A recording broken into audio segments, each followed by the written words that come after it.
Bonjour, donc moi c'est Xavier Colette, je suis agriculteur maraîcher à Seclin. On est à la tête d'une exploitation grande culture, maraîchage, avec de la vente directe dans un magasin et dans une cueillette. Alors le GIE Chapeau de Paille, c'est un rassemblement de cueillettes au niveau national. On est 36 aujourd'hui, qui sont situés principalement en région parisienne. Dans le nord, dans les Hauts-de-France, on est 6, et après ça va de Pau à Strasbourg, Le Havre, Mulhouse. C'est 36 fermes qui sont indépendantes, on est tous propriétaires de la marque, et on fait tous la même activité d'accueillir du public sur nos exploitations pour faire cueillir les fruits, les légumes, les fleurs. En gros, on est ouvert de mi-avril avec les premières tulipes jusqu'au 15 novembre avec les derniers légumes de saison, les courges et puis les dernières pommes. Au niveau du fonctionnement, donc il y a 36 adhérents, je vous disais tout à l'heure. On se réunit une fois par mois, donc l'hiver plus pour des réunions théoriques, pour analyse de charge, analyse un peu de la saison qui s'est passée, la centrale d'achat, etc.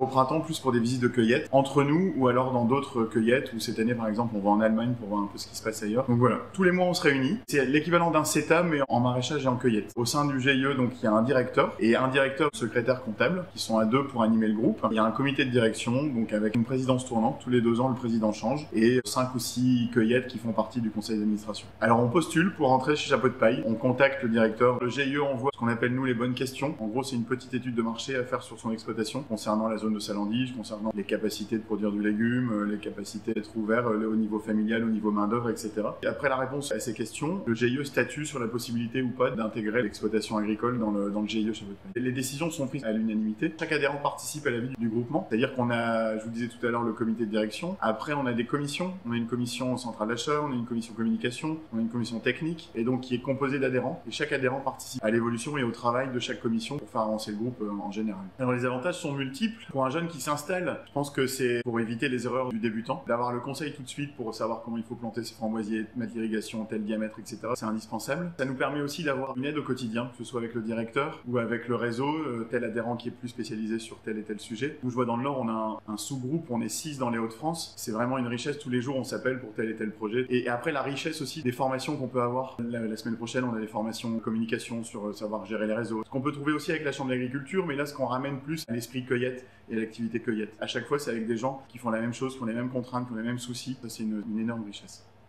Alors lancer un groupe comme Chapeau de Paille, c'est un groupe qui date des années 85, donc ça s'est pas fait en un jour. C'est un groupe qui est en perpétuel renouvellement. Là on a pas mal de jeunes qui arrivent, donc changement de mentalité, changement de manière de faire, etc. Changement des attentes aussi. Mon seul regret c'est de pas y avoir adhéré dès le début. Je pense que si on a un projet d'installation de cueillette, ce serait une erreur de pas le faire avec des gens expérimentés comme Chapeau de Paille. Il y aura dans les années à venir pas mal de transmissions d'exploitation, ou des exploitations où il n'y a pas de descendants qui veulent reprendre la suite. Là j'ai en tête 3 ou 4 transmissions d'exploitation à, entre guillemets, des personnes externes. Je vois pas de point négatif en fait, je vois que des points positifs. Il faut surtout avoir la volonté de participer à la vie du groupe. La richesse du groupe, c'est que chacun participe et chacun amène son expertise, son expérience ou son point de vue. C'est ça qui joue énormément dans la vie du groupe. On est 36 individus différents, 36 mentalités, 36 personnalités différentes et c'est l'ensemble du groupe qui fait la dynamique. Alors c'est sûr que c'est des contraintes, il faut aller aux réunions une fois par mois. Le voyage qu'on fait au mois de juin en Allemagne, c'est pendant la grosse période de fraises. Au bout de 3 ans d'adhésion chez Chapeau de Paille, on demande qu'il y ait 10 hectares de cueillette. Et c'est pas parce qu'on dit il faut 10 hectares pour être... voilà. Avec 10 hectares, ça permet d'avoir 1 ou 2 salariés qui du coup permettent de se libérer du temps pour aller voir autre chose, pour participer aux réunions, aux commissions et pour aller voir ailleurs ce qui se passe, quoi. Les 10 hectares, c'est principalement pour ça. Je vois pas d'inconvénient au GIE, si ce n'est que effectivement ça peut être un peu gourmand en temps, mais après ça peut être que positif.